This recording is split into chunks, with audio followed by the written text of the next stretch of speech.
A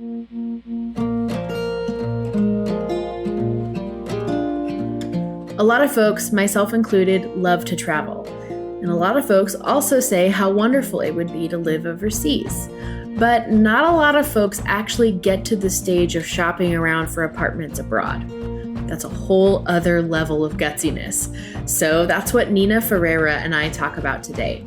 Nina is the founder and editor-in-chief of 707 Ave. She works with women entrepreneurs who want to get clear on their branding and their business goals. And all her links, awesome links, are available in the show notes of this episode at barenakedbravery.com. I want to have Nina on the show today because she and her husband are doing something really brave. They're going to be part-time in another country. Spain, to be exact. There is so much that goes on into doing something like this. So she and I chat about the imagination required to envision this whole new life for yourself. We talk about the upper level limits and the way our bodies physically handle new seasons of change and stress. We talk about how important it is to have a balance between mind, body, and spirit, especially during these seasons of bravery. Oh, and since we recorded this episode a ways back, Nina and I will be in the Bare Naked Bravery Facebook group this week to give you some updates on her story. It's exciting. Next time you're logged into Facebook, just be sure to search for Bare Naked Bravery in the search bar so you can jump into the group. And if you have any specific questions you'd like me to answer in a future show, go ahead and leave your question with the hashtag AskEmilyAnn under any of my posts, social media posts, Instagram, Facebook, Twitter, whatever. I'll be sure to answer those in a future episode. Okay, without further ado, I give you the lovely Nina Ferreira.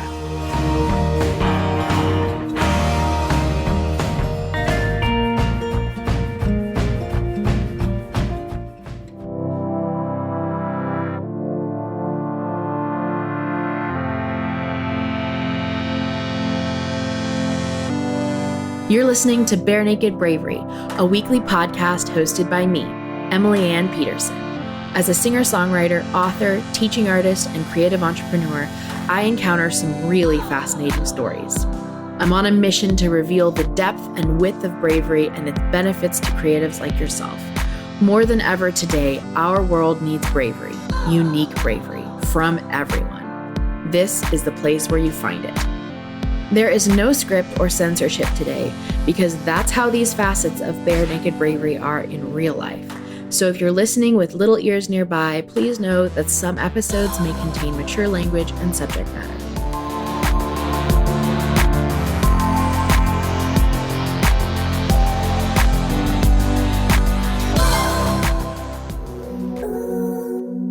One of the easiest ways you can share bravery with the world is to send this episode to a friend or two. Send them an email, text, or tweet. Tag them in one of my Instagram posts. My handle is Emily Ann Pete. Or leave us a review on iTunes. It takes seconds and can be done from your phone right now. Again, we need more bravery in the world. So let's be brave together. Are you ready for some Bare Naked Bravery? Yeah. High five. Let's do it. Let's do it. Yeah. Nina Ferreira is here with us today, and we know each other from a bunch of different things, is really the answer. Yeah. We're online business lady friends, gal yeah, pals. just say online. Yeah. I like that. Yeah. Yeah, we're online business gal pals. And Nina you started this website, blog, magazine, online magazine called 707 Ave. And that got started, correct me if I'm wrong, about a year and a half ago. Is that correct? Correct. Yeah. Tell us a little bit about you don't have to go into the full journey of it, but what was that like to get that started and why did you start it? So I actually transitioned my business from a graphic design freelance, graphic design studio into 707 Ave. And before I started that, I knew that I wanted to do something related to fashion, and because that's always been one of my passions. And when I was younger, I wanted to go into fashion design, but they didn't have that at my school. And I actually skipped high school and I went straight to college. So I picked graphic design because that seemed like it was really close, to maybe. Wait. Sorry. I'm just now remembering that that's the case with you. You skipped high school? Yes. Yes, I did. That's kind of a ballsy thing to do. Yeah, I know. Like, I felt like it just, I don't know. Like, I felt everybody there was, immature. I couldn't understand, like, why they would do certain things, like the kids would do certain things. And I was just like, I'm just ready to move on. I don't need to, if I don't need to take high school, why not? Why not just go straight to college and skip that and be ahead? So, yeah, so did graphic design. And then after I got my degree, I worked at an advertising agency, and then they wanted me to become a full-time salaried employee. And what that meant is like basically going in like at 6 a.m. and like leaving at 12 o'clock at night. So I quit on the spot. I said, no, that's not, what I want to do. And then I started my own freelance graphic design business. So then I got clients, everything was going good, but I was working too much in the business. Do you know what I mean? So like I felt like I was capped, and I knew I wanted to do something different. And So for those of us who don't understand, I mean, I know what you're talking about, but the in the business versus on the business, how would you classify that again? Yeah. So like basically I created the advertising agency scenario for myself again. So it was basically like working, around the clock, but it was my business and, my own projects, my own clients, but it was still the same situation. So that's like working in the business. So rather than just being able to give work out to people, like I was just like doing everything myself, and I reached a ceiling and I couldn't get past that and hire people to work. It was just crazy. Yeah, I mean, I have my own battles. I mean, this is like an ongoing work on the business versus work in the business. And my definition of working in the business is like meeting with clients or actually doing the business, being the teacher, doing the concerts, all of those things. And the working on the business is growing the business or growing the career, making it go the direction that you want it to go. And when you're just trapped in the business, when you're trapped in the business, you're not driving the direction of where the business is going. Yeah, you're more like the technician in the business, and you're not being able to grow it. So yeah. I knew that I wanted to break away from that.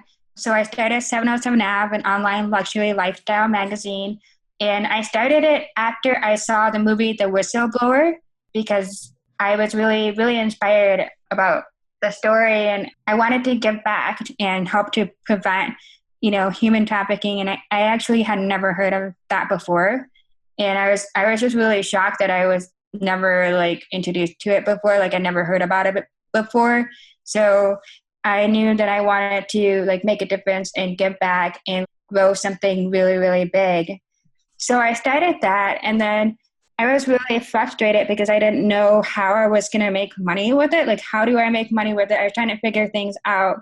And then one day when I was just like really frustrated, I just said, I said a prayer. I said, "Dear God, just tell me what to do. Just tell me what to do. I just want to serve you.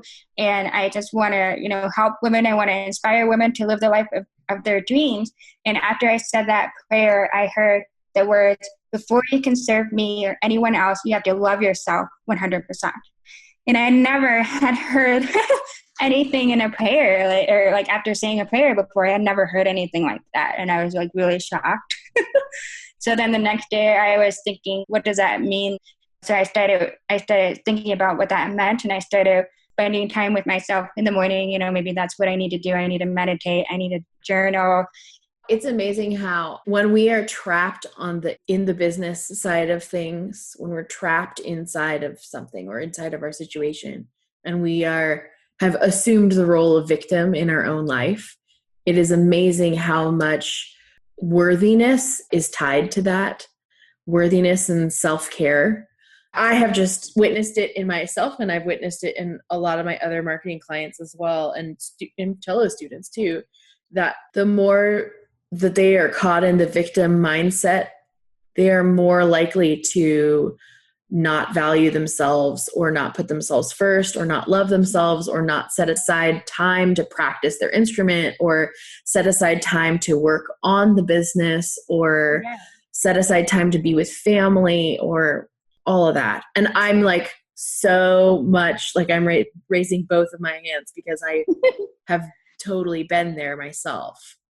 Yeah, I didn't realize that I was always trying to help everybody else, always trying to, work on my client stuff, always, just doing everything, for everybody else with the family and not really putting myself first. So that then I really started carving out that time in the morning, like maybe 2 to 3 hours in the morning, just like I got up early before anybody else would get up, and I would spend that time. I'd work on myself. I'd work on affirmations. I'd work on my mindset and journaling, and then just getting closer to myself and figuring out what I wanted.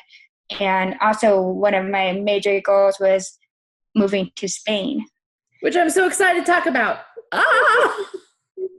Yeah. So right now. Wait, but why was that a big goal, and where the hell did that come from?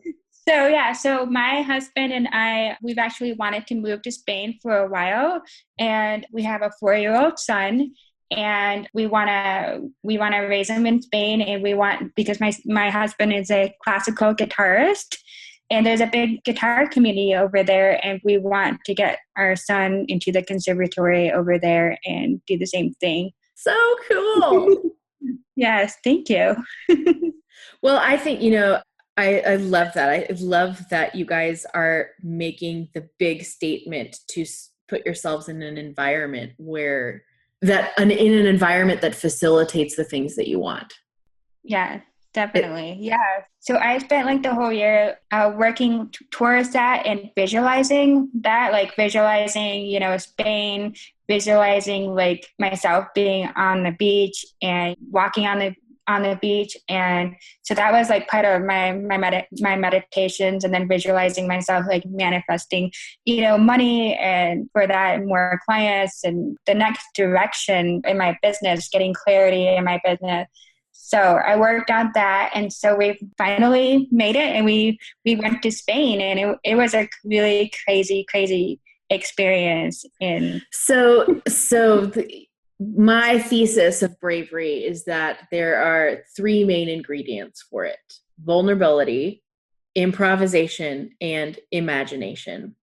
Mm-hmm. And this visualization stuff that you're talking about pertains directly to the imagination side of bravery. Like, you have to be able to envision what is possible before you can act on or make a choice or regain your power of decision within a given situation. So if your imagination muscle is not functioning or strong or hasn't been used in a while, then it's going to be really hard to be in a victim mindset and get yourself out of it. So mm-hmm. I love that this is a perfect example of how if you really spend time envisioning what could be possible, and with a sense of playfulness, not necessarily with a sense of like, I'm making this happen, this is going to be, but it's just a mental exploration of what could possibly be. Yeah, so that's exactly what I did. And so we went there.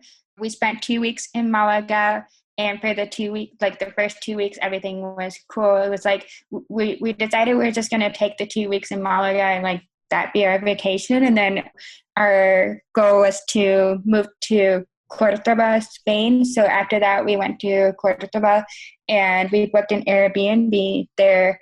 And then our goal was like, okay, we're going to look at apartments this week, and we're going to get our apartment here in Spain. So we gave ourselves like just 2 weeks to do that. And we looked at places online, and then it works a little bit differently. You have to go to the realty company to get the apartment. So we went to the realty company with the apartment that we wanted. Well, hold on a second. What was it like so you went to Spain knowing that you were going to get an apartment? Yes. Okay. That was our mission. That was our goal. We're going to go and we're going to get an apartment because we need the apartment for the visa. So we have to have the proof of the lease. So you have to have the destination before you have the dates. Yeah, That's exactly. so insane to me. And it makes Yeah. so much sense, but it's also just so like, wow. Yeah. Wow, it's so crazy to leave a country going, I'm going to go shopping for my new home. Exactly. So what Yeah. was that like shopping around with the realtor for this new place? Yeah, so actually we went in, and before we could even do anything, my husband, he knows Spanish, better than I do, and he's basically handling that. And he was talking to the lady there and explaining like we're applying for a special visa where we're not going to work in Spain, we're going to have our business in the US, and we need an apartment to bring back and show them, before we apply. And then the lady talked to another man that was there, and then the other man said, "That's not possible. It doesn't work that way. You can't do that." And then so they basically turned us away. And they said, because you don't have like the Spanish identification number. And so I know that when I lived in Turkey, and this happened when I was in France too, but when I was in Turkey, this happened a lot. Like the different bureaucratic agencies don't talk to each other.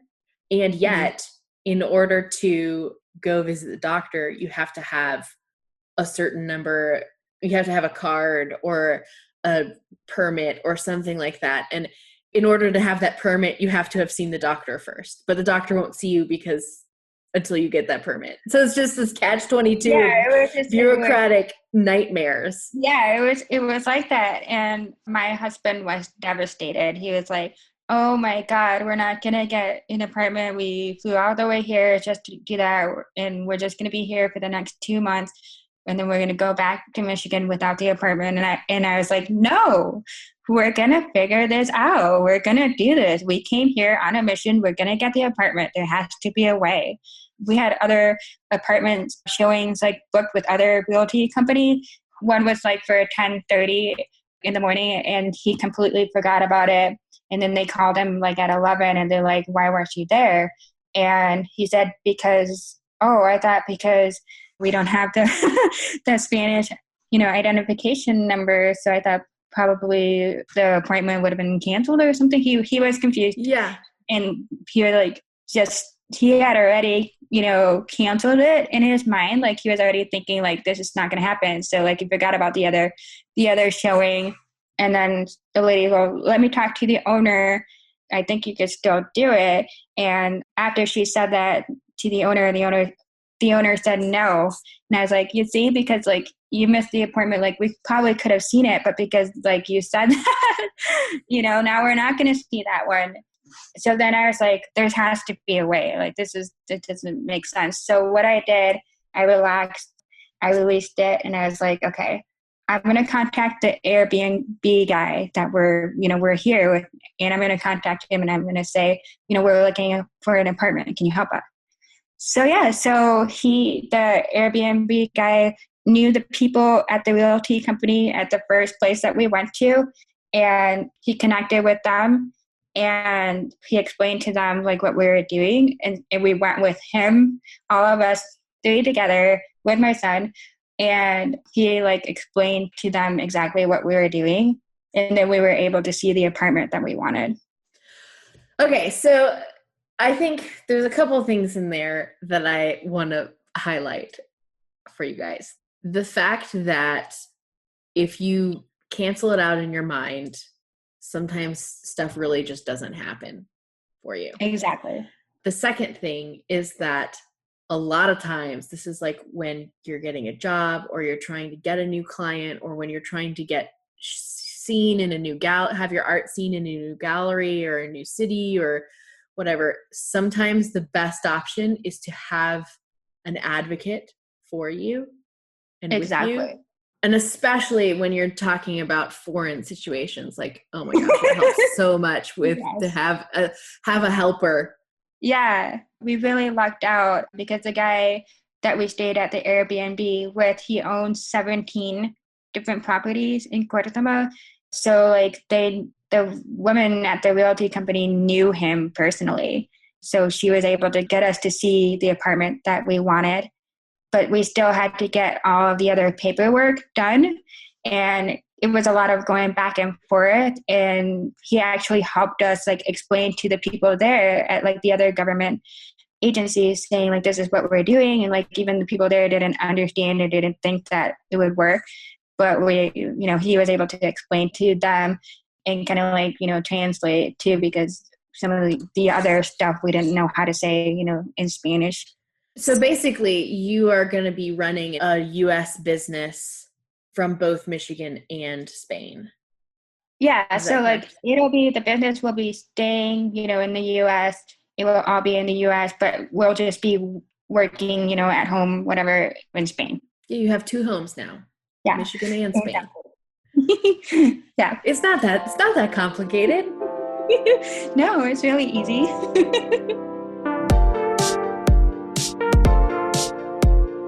We'll get back to the conversation here in a quick second. But before we do that, I want to make sure you know about the Bare Naked Bravery Facebook group. It shouldn't have surprised me, but I was so pleasantly elated by how warm and welcoming and wonderful all of you are towards each other. And I think I just forgot briefly that people who do brave, bold things on a daily basis, they aren't as scary as their feats of bravery might seem to me or to somebody else.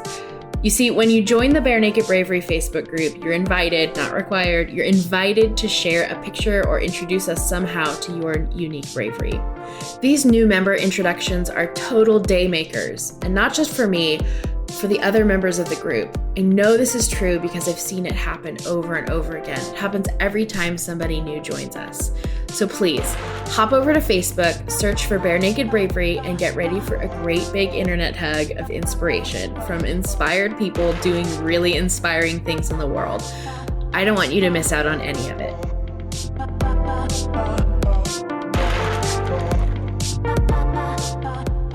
When do you guys start that? When do you go out? When do you do all of this? When does this whole thing begin? Yeah, so we still have to do like a bunch of stuff here. We're back here in Michigan now. We had to take our fingerprints so that they can do like a criminal, search and all that. So we still have some things that we have to do here. And then we will be applying and waiting for our visa to go through before we can go back. Wow. But we have a beautiful home, beautiful apartment in Spain now, and it's waiting for us, and I just cannot wait to get back. Now, let me ask you this, going back to some of the visualization, imagination kind of stuff. Mm-hmm. How close is the apartment that you guys chose? How close is that to the way you imagined your apartment? Actually, a better thing to say or talk about is all the things that I manifested that I didn't think or didn't even imagine that I was going to manifest. Because when I did my visualization, I do my visualization for like, I have 2 goals. I have, the home in Cordoba, and then I want a home on the beach. So next year, once we're already in Cordoba, Spain, I'm going to start looking at the ones next to the beach. Anyway, so every morning I visualize the beach home. So when we went to Spain, not only did we get our apartment, but we also made really close friends with the Airbnb guy, and he helped us with everything. And I would have never imagined that would happen. If it weren't for him, we would have been stuck completely. We would have not known what to do, because there were so many different steps that we had to take and so many different buildings that we had to go back and forth from. And then we also would meet with him for coffee, and he invited us out in the country, and he had a chef make paella for us, and it was amazing. We had a party there. How did you come up with the idea of contacting your Airbnb person? I don't remember. It was just an idea. It just happened. I was just I'm just gonna write him. I think that goes to show you that when you're in that imagination area of mm-hmm. bravery, a couple of the ingredients for having imagination is that vision of possibility, defiant expectation that it's going to happen, and then the ability to have some sensation of what is possible, right? Like a feeling of possibility. So yeah.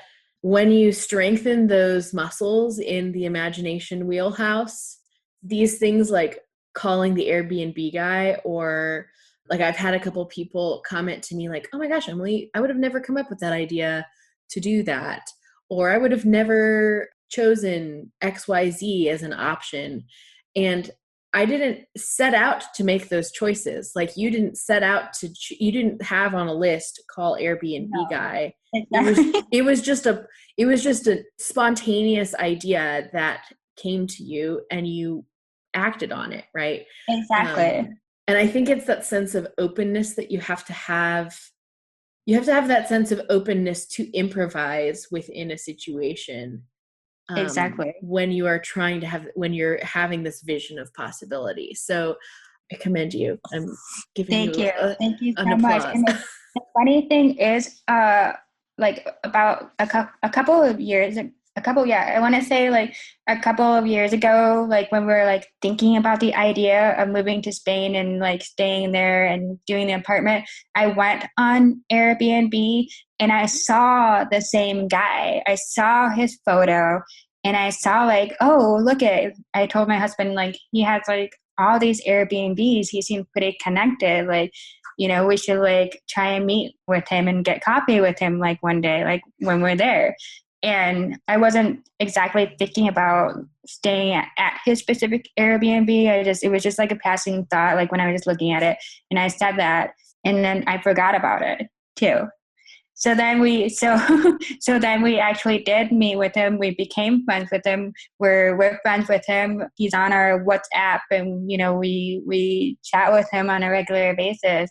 And it was more than just getting coffee. He helped us with everything, and yeah, it was an amazing experience. That's awesome. That is so cool.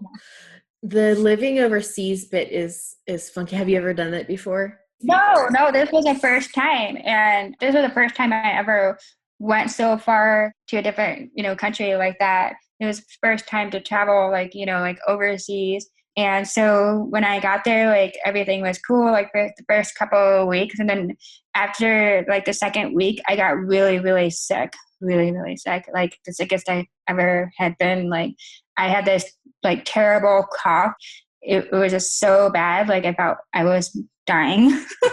It was crazy. And I posted about it on Facebook, and a lot of people said maybe it's an upper limit problem. What's that?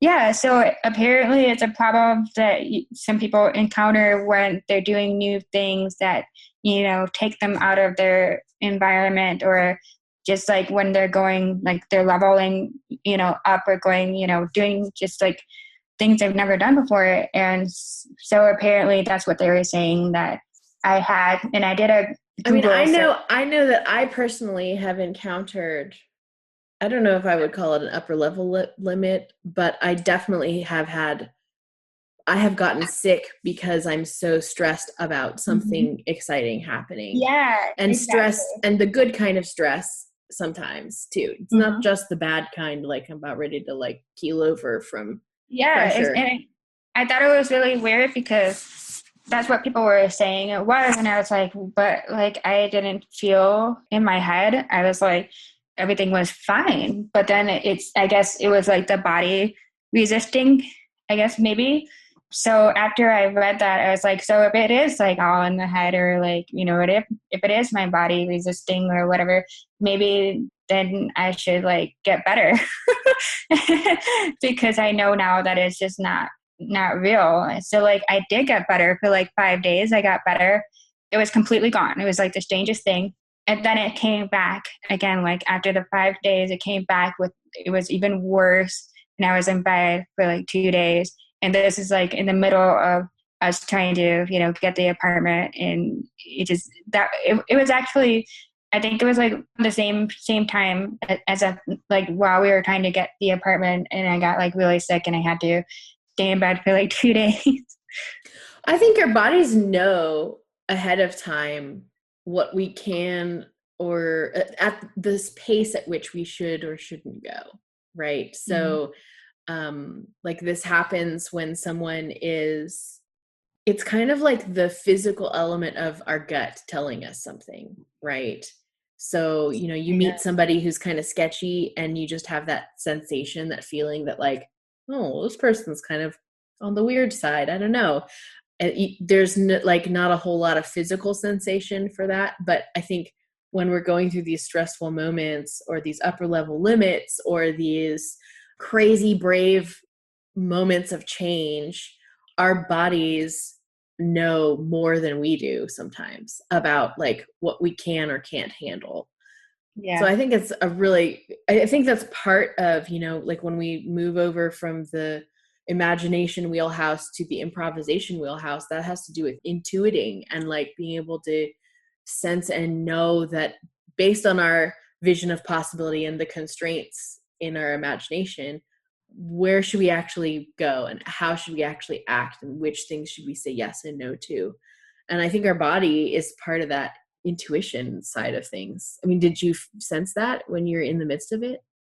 I didn't know what it was, and I actually talked to a couple of people, and one person said it's not just the mind, it's mind, body, and spirit, and that you have to take care of. And I was like, yeah, that's so obvious. It makes sense, and sometimes I realized that, wow, I've been doing like a lot of mindset work this whole past year. So maybe it's a little bit more than just the mind. It's the body too, because that's connected with it. So yeah, I'm still learning about that and exploring what that means. Yeah, aren't we all? Yeah. Well, this has been so fantastic. I am so excited to hear more about this whole journey from you, and especially in the Facebook group. I mean, I want you to give us little updates, drop us little updates when you guys are like, hey, we're leaving right now. Or I would love to have that, because I think a lot of times, especially with when you hear interviews of people or when you hear about a brave moment from somebody, you don't often hear about like what happened afterwards, or like the fact that everything's maybe not as a-okay as it seems, and that's part of the bravery too, like really is. Well, thank you so much, Nina. This has been so fantastic. I really, really, really appreciate it. So beyond the Bare Naked Bravery adult coloring book in your bravery bundle, which is free on the front of my website at all times, your brave takeaway from today's episode is to take an extra moment this week to lean into your imagination and your vision of possibility, whatever that means for you. Maybe it means going crazy with a new Pinterest board. Maybe it means a free writing session. Maybe that means having a conversation with somebody that uses a bit more talk about the possible rather than the impossible. Maybe that means sitting down to do a meditation on something you're taking steps to create. All that I ask from you with this little challenge is that if you're comfortable sharing how it went, do so in the Bare Naked Bravery Facebook group. I know there are a lot of folks just like you who would love to cheer you on, truly. And I know that may sound like I'm lying, but it's not. It's actually not. There are so many people in this Facebook group that would love to hear how this little mini challenge went for you. So other than that, you can find Nina Ferreira and myself on Facebook, Twitter, Instagram, and more. And you can go ahead and tag us so that we can cheer you on and see what you're up to. And even more so, if you have a specific question for me, go ahead and use the hashtag AskEmilyAnn in whatever social post you're asking me via, and I will make sure to answer it in a future episode. That is our show this week. Thank you again for listening. Again, we have put all the links in the show notes, so just go to barenakedbravery.com. And if you enjoyed listening to this episode as much as Nina and I enjoyed making it for you, then please give us a review and rate the show in your iTunes desktop app or on your podcast app on your phone. It really does help us out a lot. If you are digging the music in today's episode, that is because it's brought to you by my friends at Music Box Licensing, the premier creative music agency dedicated to finding and crafting unique soundtracks. They're awesome. You'll love them. To find out more about all the artists, musicians, and other sponsors of the show, visit barenakedbravery.com/sponsors. Other than that, I am looking forward to being with you next week because we have some awesome things in store for you. Until then, though, I have one message for you. It's this: be yourself, be vulnerable, be imaginative, and improvise. Be brave, because the world needs more of your bare naked bravery.